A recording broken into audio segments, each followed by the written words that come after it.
today I want to talk about really things we are doing in our research, and that's spatial optimization. I'm also going to put that into the context of applications that are relevant in PhenoRob, and that includes, for example, harvest scheduling.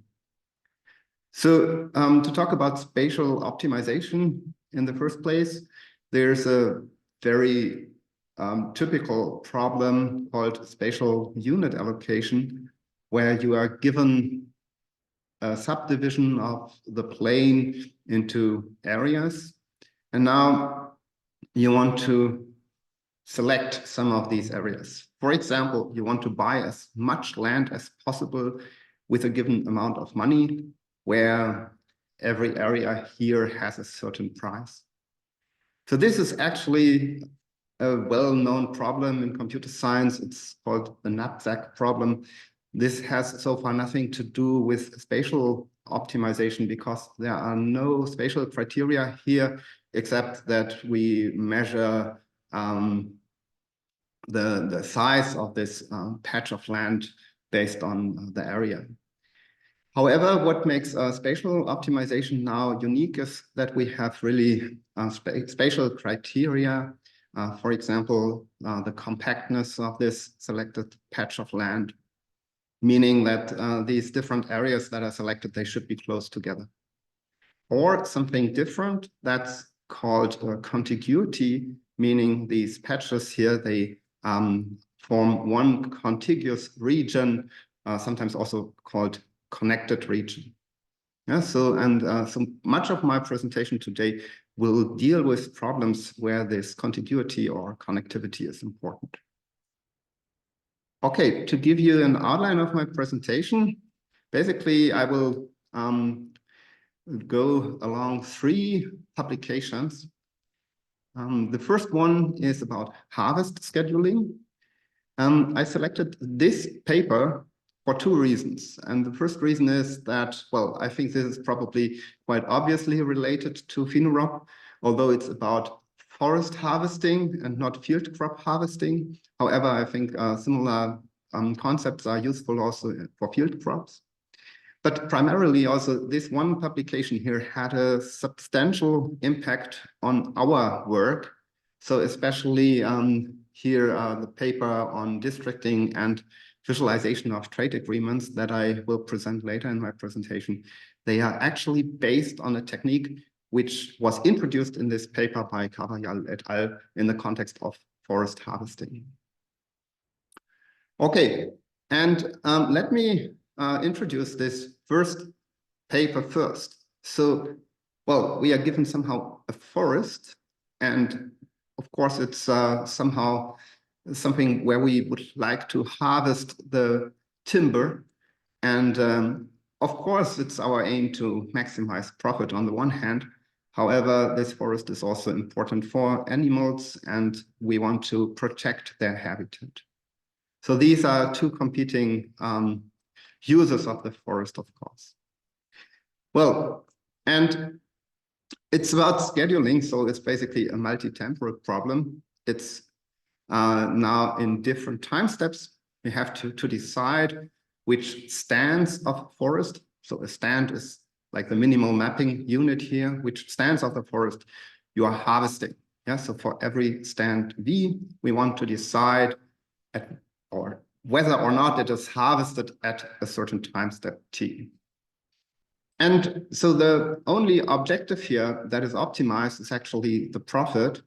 So there is some constant which is pre-computed for every stand and every time step. It's this PVT, and this measures how much profit you gain when harvesting this stand V at time step T. Okay, but that's not all. As I said, we want to protect the habitat and so on, and that is now modeled with constraints.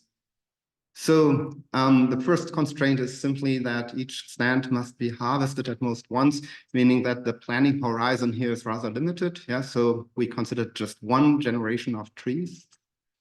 And then the next constraint is somewhat more interesting. It's ensuring that for certain pre-computed clusters of stands, not all stands within this cluster must be harvested at the same time. So you're not allowed to cut large areas of trees all at once. That's also important for nature conservation and habitat protection. Then the next constraint is more from an economical perspective again. So the timber flow, that should be more or less constant. So the flow should be within given bounds. And also, it's said that at the end of the planning horizon, the average age of the forest should be at least a certain value. So these are the basic constraints, but now what is really the focus of this work is, well, the habitat for the animals. And there it's said that, well, you need a certain contiguous patch of old growth forest in every time step. So in time step 1, time step 2, time step 3, you have these green patches. They should be contiguous. That's important for animals to use this patch actually as their habitat. And this has to be of at least a certain size and of at least a certain age in every time step. An interesting detail here is, of course, that the forest grows older over time. So what qualifies as old enough in time step 3 was probably not old enough for an old growth forest in time step 1. So these are the constraints. That's the problem Cavallal et al. Solved. And especially for this contiguity constraint here in forest planning, they were for the first time applying a technique called vertex separators, which we also then later on applied in the context of our research, which I'm going to present later. Yeah, to give you more of an idea of what kind of problem instances can be solved with this. So this is a figure that is taken from their paper. You see these problem instances, they include up to 1,300 stands. And so they considered, however, just a very small number of time steps, in this case 3. The picture here is not showing the largest instance, but for instances like this, they were able to compute solutions very close to optimality, meaning there remained a small gap of 1% after 4 hours of computation. So that means the solution they obtained is at least 99% the quality of an optimal solution. Okay, now before going into some of our own work, I would like to now tell a little bit more about the algorithmic fundamentals, which we need also to understand this work actually.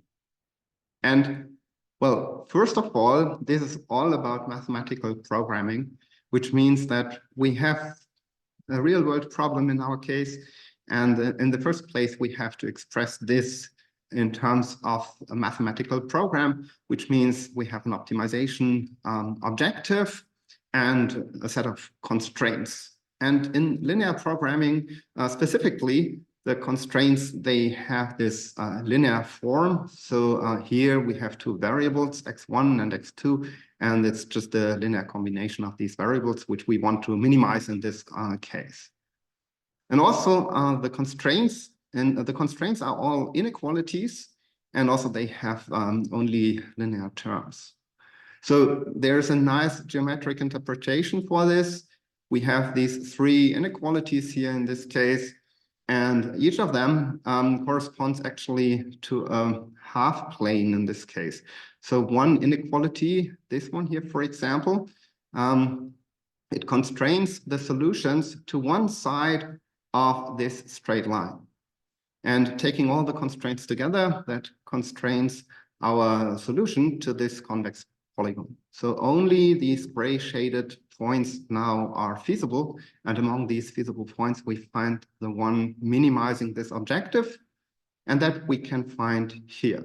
So for linear programming, an optimal solution is always found in one corner of this convex solution polytope.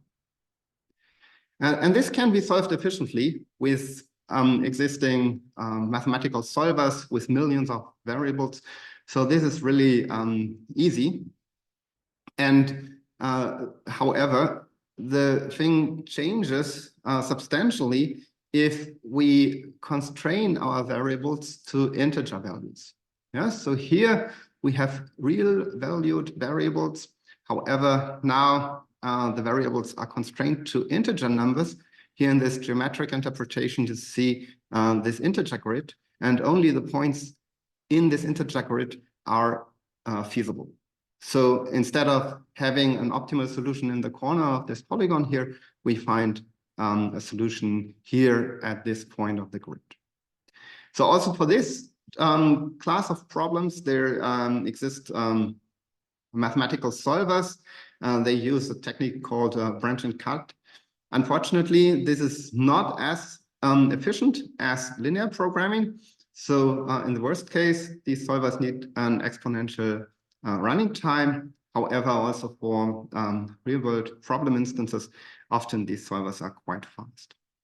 The advantage of this integer programming is that now you have a much larger expressiveness. So many combinatorial problems where it's about deciding for yes or no, these can now be modeled also with these integer variables. For example, in the forest planning application, you have integer variables saying, well, a stand is harvested at time step t. Yeah, so then the value will be 1 for the variable, or it's not harvested at that time step, then you will have value 0. So these 0, 1 variables are particularly often used for modeling these decision problems. Okay, so much about the theory. And what is really nice about integer programming, I would say, is although it sounds a little bit complex, it has a really low entry level. Yeah, so I would be able to give, or I did this already, like teaching a tutorial within 90 minutes where you get your first integer linear program for real world application running. That's often possible. And if you are on this beginner level, I would say it's a good idea to try to find an ILP formulation which uses only a small number of variables and constraints. That's usually the focus at this level. Yeah, trying to find a compact integer linear programming formulation. Okay, however, if you always just try to find these compact formulations, you will not be able to solve such problem instances as you have seen from this paper of Carvajal et al. Yeah, and so there, it's really like a different level, I would say. It's expert level mathematical programming. There, instead of focusing to find a compact formulation, you try to find what is called a strong formulation. And a strong formulation means, now if you look again at this graphical interpretation here, that the difference between these two solutions with respect to their objective values, that should be as small as possible. Yeah, so that basically this solution for the linear program gives you a good estimate for the solution of the optimal integral solution. And this is really crucial for the solution techniques which are implemented in these mathematical solvers. Yeah, so having a strong formulation is most important for the success of these methods. Okay, and unfortunately, these strong integer linear programming formulations, they are not at all compact. They do not have a small number of constraints usually. And for that, you need special and advanced solution techniques. So specifically, this integer program of Carvajal et al., it uses an exponential number of constraints to ensure this contiguity of the old growth forest, meaning it's even impossible to write down all the constraints. You cannot do this in your lifetime. Yeah, so that's impossible, but still you can solve it. And to give you a rough idea how this works, so this is the basic beginner level integer programming approach. Yeah, so you have a problem You set up the integer linear program with all its constraints, and then you apply the solver and you get your solution, you're done. So basically the solver for you is just a black box. So now what we need, however, is something like this, where you really interact with the solver. I mean, not you as a human, but you write code doing the job for you. And what you do then in the first place is you set up this integer program with only some of the constraints. And especially here in this forest planning application, these contiguity constraints, they are omitted in the beginning at least. And then you let the solver solve this basic integer program without the contiguity constraints. However, at certain stages of the optimization procedure, you have to invoke certain methods, callbacks, they are usually called, which then take care that the current solution is checked regarding the feasibility here with respect to the contiguity constraints. And if the solution is found to be infeasible, then at least one of the violated constraints has to be added here to the model, and the solution is then further computed, so the optimization procedure is then continued. And eventually, also this process then guarantees an optimal solution in the end. So that's the branch and cut approach that is used for these integer linear programming formulations with a huge number of constraints, such as the formulation by Cavajal et al. Okay, so now again, a little more about applications, and especially now the applications we are dealing with. So that was now spatial unit allocation I talked about before, and districting is more or less a generalization of this. So again, as input, we have this subdivision of the plane into some areas. And what we want to compute now is we want to partition this set of areas into larger regions or districts. That's why the problem is called districting. This has various applications, for example, in political districting, where voting districts, for example, need to be computed. However, in our work, this is more of a visualization and data analytics task. So, for example, here on the left side, you see France with its départements, and the different colors here, they indicate different unemployment rates. And now you want to find the more global patterns in this data. So meaning these minimal mapping units, the départements, they need to be grouped to form larger contiguous regions, as you can see here in this picture on the right-hand side. So that is now the solution of our method. And for example, you see then here that, well, in the north of France, so that's the old industrial center, yeah, Nord-Pas-de-Calais, close to the Belgian border. There you have a lot of unemployment, and also here at the Mediterranean Sea.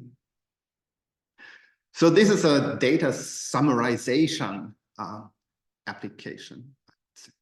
Yeah, and especially here, we also apply these contiguity constraints similar to the model of Cavajal et al. For forest harvesting.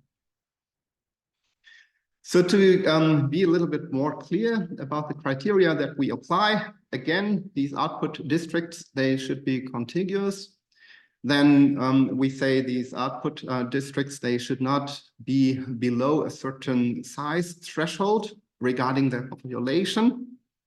Then, of course, we want to have homogeneity of these districts regarding this unemployment rate attribute. It could be, of course, any other attribute here, but for us, this is unemployment rate. And finally, also as a second optimization objective, we want to have geometrically compact districts as output. So that is for us important because we want to have a nice visual summary. And the first two, contiguity and this minimal population, that we model as hard constraints. and the attribute homogeneity and the geometrical compactness. So that's a soft constraint, meaning an optimization objective, and we combine them in a weighted sum so that we can balance between these two criteria.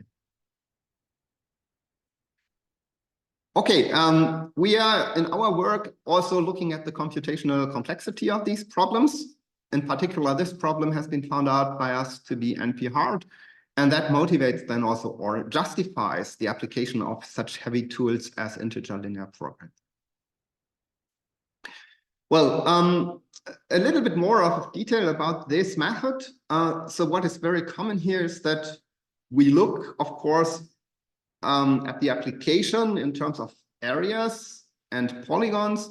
However, the whole problem is formalized in terms of graph theory. So we look at the dual graph of this planar subdivision, which is given as input. That's shown here.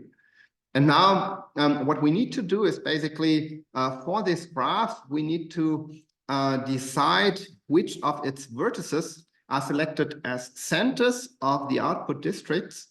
And then for every other node, which is not selected as a center, we need to decide which center this node is assigned to. And then with the assignment of the nodes to the centers, we get these output districts. Yeah, so in terms of integer programming, these assignments are modeled with 0, 1 variables. You know, so you have this x. And so if this variable xij is set to 1, that means that the area j is assigned to the center R. And these assignments then model the solution. Especially if these indexes are the same, so I is selected as a center. So that's how we read it. Yeah, I being assigned to itself, that is for us as the representation. Yeah, I is selected as the center of a region. And now with these variables, we can model the objective function. So these can be arbitrary costs for these assignments, modeling, for example, geographical distance to achieve the compact regions, or attribute differences to model homogeneity of the output districts. Then we need basic constraints to actually ensure that we have a partition of our input map into sufficiently large regions. But what I want to point out in particular is that this contiguity constraint is missing. And that's really using this vertex separator technique, which was also used by Cavallal et al. And that is saying that if you have now a node V and you want to select this node and assign it to a center C, you can do this only if for every vertex separator, one of them being shown here in red, also at least one node is assigned to the center C. So you are allowed to assign node V only to C if one of the nodes from this red set is also assigned to center C. And this constraint is required for every vertex separator, meaning for every set S, which would cause C and V to be disconnected if you would remove this set from the graph. So, and of course, there's a huge number of these vertex separators, and you have to avoid instantiating all these constraints in your model. And specifically for this, we use this approach I have shown earlier, where we use an efficient separation algorithm to identify violated constraints and add them during the solution of the model. Yeah, as I said, we have these two optimization objectives where we can nicely balance between the two. We can say we want to have a focus more on compactness and a nice visualization, or more on homogeneity of these output regions. Well, and where we are quite proud of is that this method was recently used in a larger experimental survey where different formulations for political districting were compared against each other. And the authors of this survey found out that, well, our method based on these vertex separators performs best. So with this cut formulation introduced with our paper in 2017, they were able to solve instances with more than 1,500 census tracts and achieve an optimal districting result for that. And finally, I want to talk about visualization of trade agreements. That's also somehow interesting for PhenoRob partners here, at least. Yeah, so if I think of the Institute for Land Economics and Resources, and there, of course, there is already a lot of research about visualizing trade agreements. You find free software for this. What I want to point out here is that in these visualizations, most often you see links between pairs of countries that are involved in a trade agreement. So basically, it's a graph visualization. Every two countries who are participating in a trade agreement are connected with an edge in this visualization. And this is somehow not appropriate, as I think, because it doesn't show actually the set of countries forming a trade agreement. It's, of course, not pairwise relationships we are interested in here. However, we are interested in whole sets like the European Union. And this requires new techniques. And specifically in the information visualization community, there's currently a very active research going on visualizing set systems. And very classic ways of doing so is using, for example, a Venn diagram or an Euler diagram. They are very similar. However, in the Euler diagram, you are only visualizing the non-empty intersections between the different sets. And for this specifically, we have recently published work where we say, yeah, we want to visualize a set system as an Euler diagram. And what is interesting here is that, first of all, not every set system can be drawn as an Euler diagram if you require that every set is represented with a single contiguous region. However, more commonly for a given set system, there exist many different Euler diagrams. And among these different solutions, we are then interested in finding a good solution optimizing readability criteria. So for example, these two Euler diagrams here, they visualize the same set system. And interestingly, these differences can be seen already in this graph representation of these Euler diagrams. So that means we have a workflow here where we start with a very dense graph representing all the edges that are useful or that might be useful for this graph representation of an Euler diagram. And then we solve a selection problem where we really compute this dual graph of the Euler diagram. And then we lay out this graph in the plane, compute contours, and finally smooth these contours to obtain the final Euler diagram. And in this selection problem here, again, we need to make sure that all these sets are connected. So set A is connected here, set B, set C, set D, set E. And we have to make sure that this selected graph G prime is a planar graph. Otherwise, we would not be able to embed it in the plane as an Euler diagram. Then we obtain different solutions. These are two solutions for the same input data. However, here we focused on finding a complete representation of the whole set system.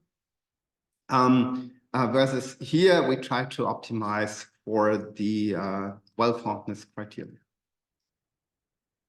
And very recently now, we started to collaborate with Jakub Jafari from ILR to visualize trade agreements.